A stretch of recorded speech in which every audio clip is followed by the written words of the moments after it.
Welcome to the Westcoast International Business Club, connecting Canada, Germany, Austria, and other countries of the world, eager to do business in international circles.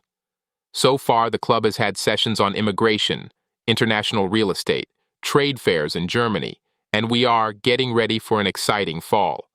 Run by West Coast German Media, a blog featuring local international German news. As our speaker Christopher is concerned, I just wrote down a few things. He has lived in Tokyo, London, Glasgow, Zurich, and Munich. So that's a very wide variety of places to be. And he is, I think, a co-founder or founder of the British German Business Network. So that's very cool. And I guess, Christopher, if you could introduce yourself a little more, then we can Okay, I'll introduce myself, and then you need to give me the go ahead if I should launch straight into my thoughts about trade fairs. Love to hear them. My name's Chris McGinty. I studied German and music at university, during which time I spent a year in the Saarland at a gymnasium as an English language assistant. Elke, if you need any help on Saarland culture, which is very different from the rest of Germany, very happy to share my experience there. On finishing university, I joined a Japanese investment bank, Nomura, and spent a few years there, and that included 6 months living in Tokyo, learning about the Japanese financial markets at the time. Then I was back in London and worked for a few years in their investment banking in the capital markets division, then moved into an asset management department, went from there to a sovereign wealth fund, as they now call them, called the Kuwait Investment Office, which and as a portfolio manager there for a few years. Then I moved to Scotland, to Glasgow, and worked at a mid-size, now it would be a minute investment management company, but was very international, with clients in Japan and also in Canada.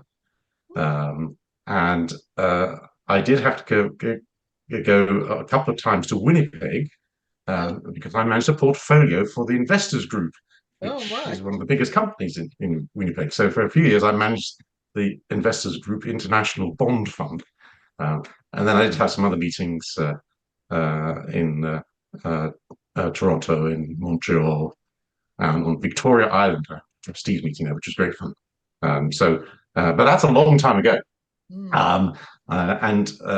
I decided to go independent 25 years ago, set up my own business in Glasgow, which was a financial services business in the world of bringing together Scottish investment management expertise with Swiss capital. That involved setting up a company in Zurich. So hence the Zurich on my CV. So I moved out to Zurich to run our one room office there, and during that time in Zurich, set up a business also in Munich with a German business partner, moved from Zurich to Munich. So that's how the whole circle moves. In recent years, I've been focusing on working with international companies that actually want to get set up in Germany. I work with companies that have decided they want to really commit, and therefore, if you want to really commit to the German market, then you need to set up a company in Germany, and that's a bit more complex than in most other countries in the world. And my expertise is helping to work our way around those complexities, and then act as a local managing director of businesses. But it's been in a wide range of sectors. When I've set up a company for a hydrogen consultancy, decarbonization consultancy from Chile, for a lightweight engineering company manufacturing components out of magnesium from India. I set up a subsidiary of an English company that sells cut flowers to German consumers. I call it the Netflix of the cut flower world. You pay a monthly fixed fee, and the company sends you a box of flowers, and then a business that advisory firm that specializes in helping retail businesses maximize their sales via the Amazon platform. So I mean, you can see there's a wide range of activities, and I'm very engaged with the British Chamber of Commerce in Germany, and that's why I was in Frankfurt last week for their annual meeting, and I'm pretty well connected with a lot of the German official bodies that are involved in international trade and international trade development. And one of the good things for any business in Canada, if they're looking at Germany, is the German government really puts a lot of resources to helping international companies come in to Germany. It's the opposite of putting up barriers. It really is. They want people to come in. So the door is wide open for those that actually are interested and want to accept. So that's my background. Okay, if you want me to launch straight in, tell me. If you don't, Yes, just please. also tell me. Yeah, I'm very interested to hear what you have to say. This sounds okay. Good. I knew that there'd be a wide range of experience and perhaps interest in this. So I'm trying to gauge my comments that could be not too boring to some and very interesting to others. But I won't say too much. But just sort of try and plant a few ideas and raise a few issues because the trade fairs are a really significant part of the German business scene. And the various cities in Germany compete with each other to attract trade fairs. It is an industry of national excellence. And that's the first place actually the first point to make is because of a trade fair simply, it's a marketplace. You know, if you were in rural Western Canada, you know, farmers will produce their goods and they'll have a central point where they all come together to try and sell. That's the old-fashioned marketplace. The sellers all come with broadly similar products and do a lot of marketing and hope, you know, and get the customers to come and buy their products. Well, that's what a trade fair is. It's nothing more than that at heart. And Germany, you've got to, it's really important to differentiate. There are two types of trade fair in Germany. There's the one like the Hannover Messe, which is actually, it's an international marketplace that is located in Germany. Oh, okay. It's good to know. It's actually per se has nothing to do with Germany as a place to sell your goods. It's a place where the world comes and you have the opportunity for sellers to sell to global buyers. Okay. And it's not really German. It just happens to be in Germany, and the Germans are very good at doing that. Then there's the other type of trade fair, which is a more local one. There'll be smaller trade fairs, which are very much designed for the local German marketplace. So each company or anyone who's interested in a trade fair needs to differentiate between the two. Because if a company says, I want to get into the German market, if it's unless it's a really huge company, which is then relevant in a global context, in which case the Hannover Messes of this world are absolutely ideal for that, because you'll be able to engage with other global sized players. You probably wouldn't want to go to the Hannover Messe straight off. You'd go to one of the smaller trade fairs, small being relative, because even the smaller trade fairs in Germany are big by comparison with other countries. And I'll give an example. I mean, earlier this year, as an individual consumer, I drove with my family up to Nuremberg, which has a big trade fair. to go to a trade fair dealing in musical instruments. Mm-hmm. Because we were interested in music, and we had woodwind, and we had pianos, and we could go and try it out. And there were some really fantastic concerts as sort of sideline entertainment. And it would have been worth going to that trade fair, if you like music, just for the concerts there, let alone all the companies exhibiting. Um, uh, and that's what I would call a really good example of a local trade fair. There were international companies there from around the world, but they were trying to sell into the German market. And that's so first, it's really important to make that differential. The second differential when looking at trade fairs, of course, is there are two types of participants. There are buyers and there are sellers. The exhibitors at a trade fair are, of course, sellers.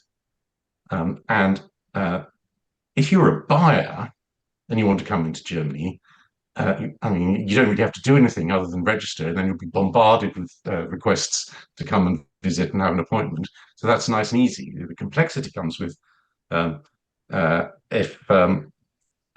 if you are a seller, because then you have to decide: do I want to be an exhibitor? Right? Do I actually want to pay to exhibit at a trade fair, which is expensive, and involves a lot of work, which I'll go on to in a second. But if you're someone with a business and you've said, I've looked at the exhibitors at a trade fair, and those are the companies I'd like to sell to, which some people do, that's going to be challenging because the exhibitors aren't really interested in buying. And it's their stands, their exhibition stands, are managed by the sales departments, not the buying departments. So it's an idea, you can do it, but it's not necessarily going to be very successful. What you can do is you can register just as an attendee, and normally once you've done that, you get access to the list of the other people who are attending, as well as exhibiting. And you can go through those lists as well. I mean, there's a mine of information there. And I've tried all these tricks. This is what I'm talking about, because I've been at trade fairs and I've tried all these techniques. It's not very satisfactory, but you can occasionally make some good contacts. And a lot of trade fairs now offer, the bigger ones especially, offer a form of software. And it's like your own, like a private social media channel. And you can make appointments with other people, send invitations through this software, manage a diary if you're a trade fair attendant. But I think that's international. I don't think that's unique to Germany. The trade fairs everywhere have that approach. Also trying to find out who's going to be there to see whether it's even interesting for you. It's usually quite easy to get a prior year's attendee list, either directly from the website of the trade fair.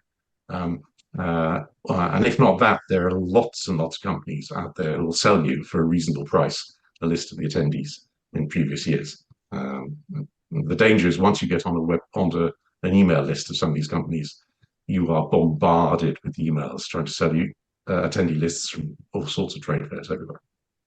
And the other thing that is a feature of German business life, Germany is a nation of process expertise. It's very organized, and almost every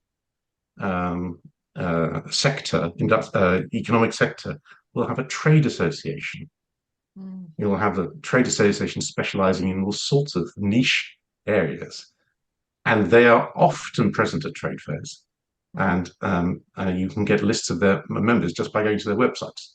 And they themselves will be exhibitors at many of these trade fairs. I went to a trade fair in Cologne a year ago. It's the largest trade fair dealing in sweets and confectionery. And there's a big German trade association of all sweet manufacturers. Have one of the biggest stands. They also have one of the best parties to which lots of people are invited. So that's a good source of finding out who is attending. So research is finding out who's going is an essential part preparing for a trade fair. The next thing is considering the investment that's required to really be to successfully engage using trade fairs. If you're going to do it properly, it takes a lot of time and a lot of money. And if you haven't got both, it's probably best not to do it, because you'll just fall between the cracks. And if you've spent money, it'll largely be wasted money. And if you haven't spent enough time, what you have done will be wasted time. So either do it properly or don't do it at all. It's my experience. And forward planning is absolutely the key. In fact, I would say that the latest anyone should seriously look at planning for a trade fair engagement is 6 months before the trade fair takes place. The absolute latest. If you leave it till less than 6 months, you're not going to have enough time to do it properly. And there is no maximum. There are some big trade fairs. There's one that also takes place in Cologne, and it's a trade fair for hand tools, for spanners and screwdrivers and things like this. It's a big and it's an old, well-established trade fair. It takes place every 3 years.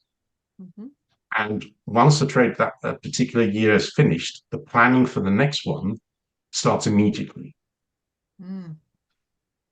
So once you're into the trade fair circuit, you're planning, and at the big fairs, you can spend 3 years planning for the next one. For smaller companies, there are now more and more routes to get involved, particularly innovative companies, technology companies that are smaller and therefore aren't so big. You find that a lot of countries will have a public sector agency that's designed to help them promote their wares internationally and their services. And those agencies will set up pavilions, and they will become the official exhibitor.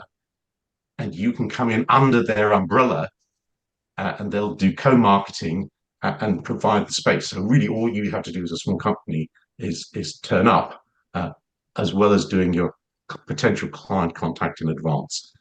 So there is a route in for small companies as well, and that's definitely one I would advise taking if there's a restraint on money. But mid and large size companies that want to do this seriously, they should have their own stand, and they should plan this. And I would just identify a few. Well, actually, even before I do that, there's some really basic practical details. The first thing you want to do in many places in Germany, if you decided to attend a trade fair, and we're talking about 6 months, 9 months, a year ahead, book your hotel room. Before you do anything else, book a hotel room, because that becomes one of the biggest logistical issues. And only book your flights after you've got your hotel room.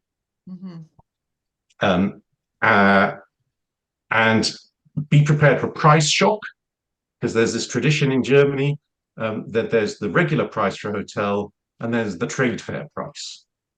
And these prices have to, by law, they have to be displayed, they have to be published, and the cities allow hotels in the big cities and big centers to have a maximum price that is double the normal price.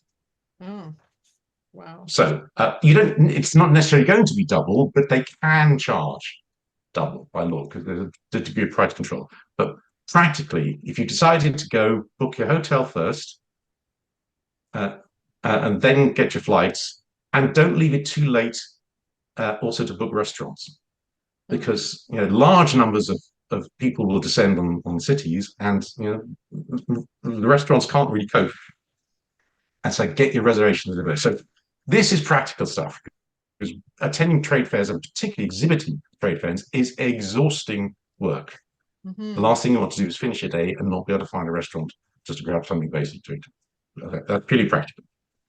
Then to the actual trade fair, which can only function well for you if you've slept well and you've eaten well. You want, the earlier you book, the better chance you have to get the right location in the hall that is relevant to you. And for a lot of companies, that's important. You will need to have some sort of set construction. And I mean, there are no shortage of companies in Germany that'll help you with that, and the trade fair organizations will also make recommendations. They'll have lists of people who can do that. But you have to think carefully about what you want. A successful trade fair engagement means that at the trade fair you're signing contracts. And you therefore, if you're going to have a stand, you want to have an area where you can at least sit with a customer in a degree of privacy, so you can have a reasonably quiet conversation and actually sign deals and walk away with contracts. And therefore, you will need power, and there are different. Nothing comes automatically. You have to pay for everything, but you have to think about it. You'll need power. You'll need to arrange to have refreshments, coffee machines, drinks ready to offer your guests. Of course, marketing material and promotional material. One question, if you're coming from outside the European Union, is do you want to try and source some of that within the European Union, because you won't have any problems with customs? If you bring it, for example, from Canada, that will involve customs. It could involve delays, and when you add up the costs of that, it may be more expensive in the end bringing it in from Canada rather than just finding someone locally in Germany to do that.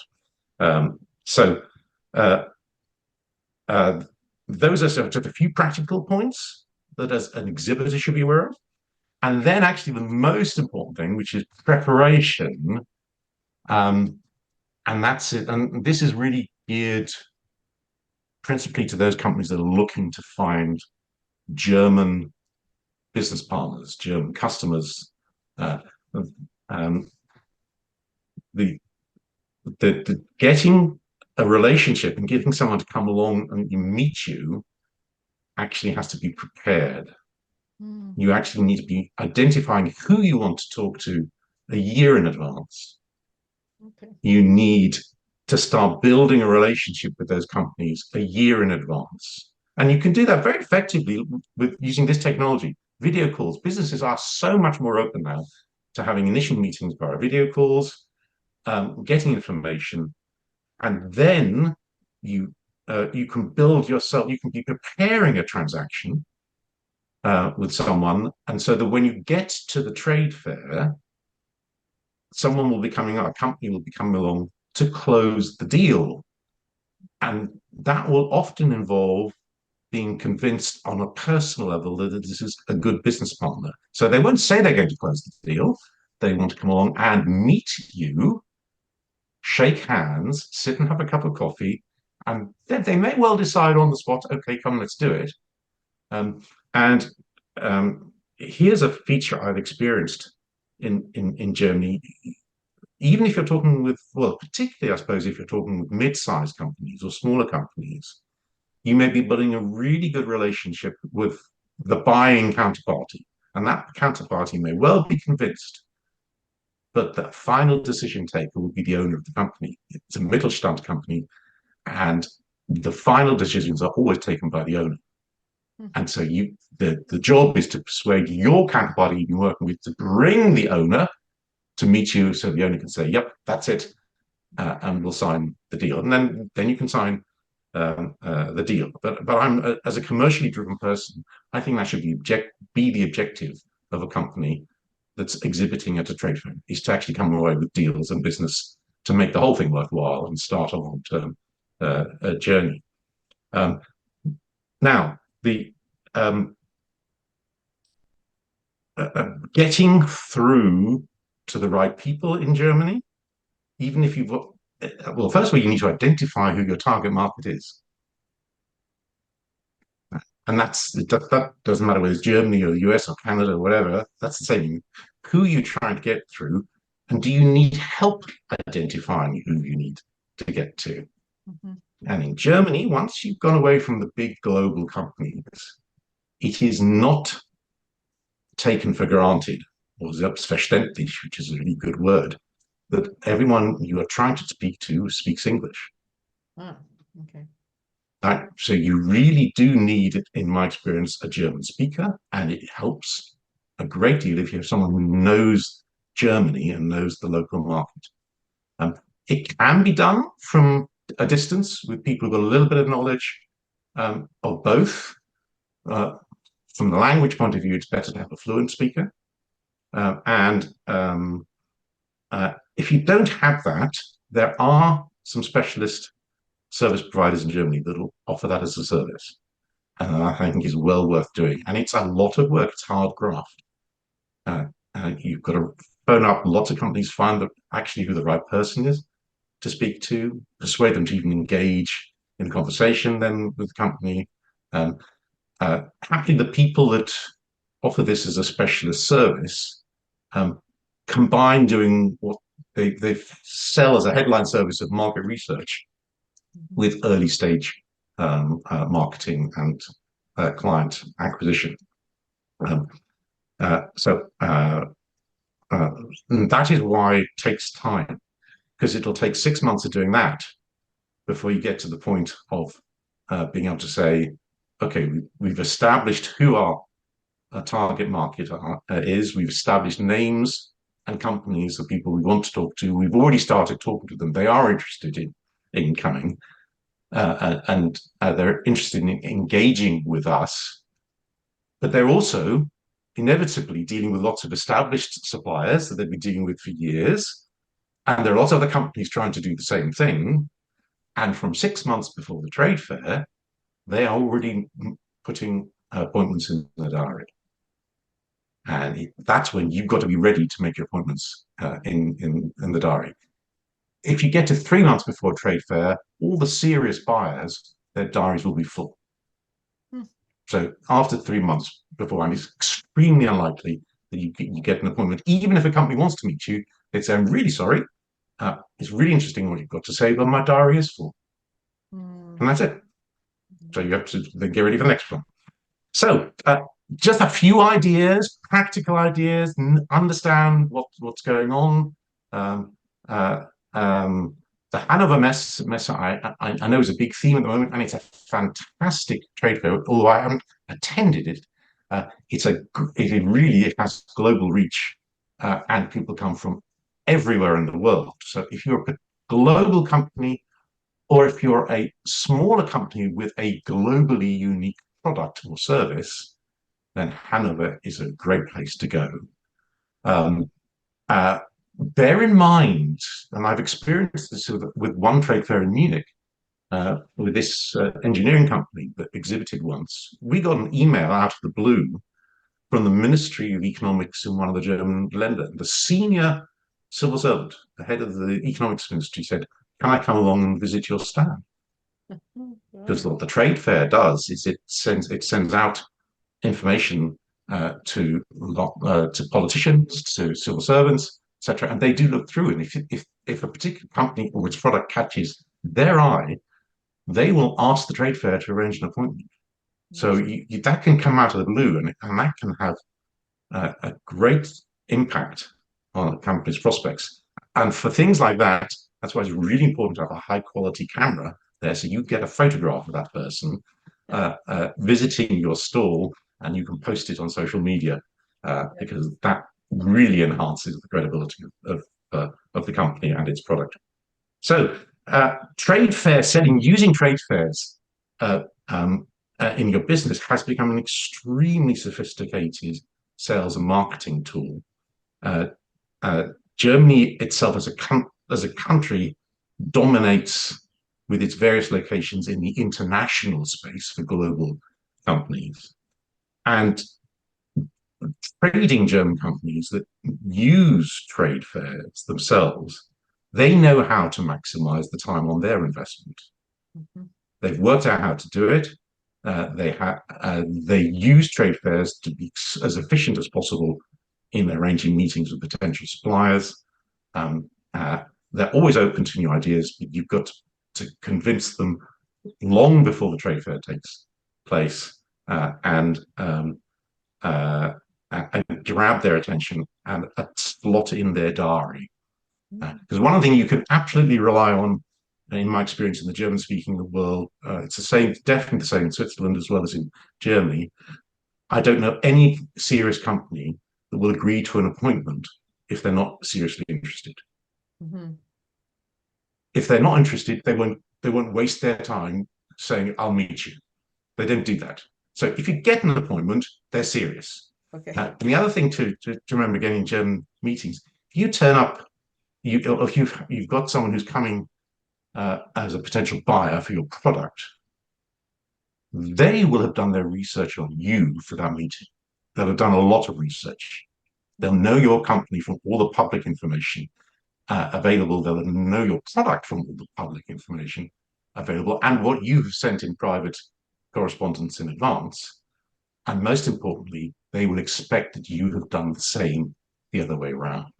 Mm. They want to know more from you. They want to know what your strategy is.